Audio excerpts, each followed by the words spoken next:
Qadrli yurtdoshlar, assalomu alaykum. Ko'rib turibsizlar, Primoy reyslarimiz haftada 4 marta amalga oshib bormoqda.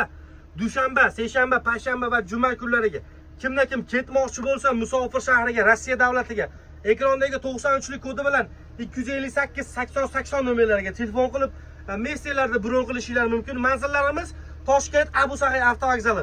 Topolmaykalarimizga aniqroq manzilimiz Bunyodkor 156 aksiyalar to'g'ri vokzalimizga olib keladi. Kirishlarga 8-9 kassaga murojaat qilsanglar bo'ladi. Ekrondagi nomerlarga bron qildirib qo'ygan holatda. Dushanba, payshanba kunlariga reyslarimiz bo'lib o'tadi. Toshkent Moskva yo'nalishi bo'yicha. Toshkent Samara, Toshkent Penza, Toshkent Rizan. Konechniy ostanovka aziz vatandoshlar 2,5 sutka yo'l yurib Moskva Kotelniki metroga kirib boradi bu avtobuslarimiz. Ishonchli reysiy avtobus qidirib yurgan vatandoshlarimiz, qo'shni davlatdan Tojikiston, Qirg'iziston, Qozog'istondan qidirib yurgan vatandoshlarimizga ham tavsiya qilib qolamiz. Bemalol kelib shunaqa reysiy avtobuslardan, reyslarda amalga oshirsanglar bo'ladi. Avtobusimiz ichki holatlarini ko'rib turibsizlar, juda ideal holatda. Bu avtobuslarimiz pokiza, shinamgina avtobuslar. Kamchiliklar bo'lgan bo'lsa, ming bor uzr so'rab qolamiz bu avtobuslarimizdan. Xudo xolasa yo'llaringlar bexatar bo'lsin, beshikast bo'lsin, sog' bo'linglar, omon bo'linglar.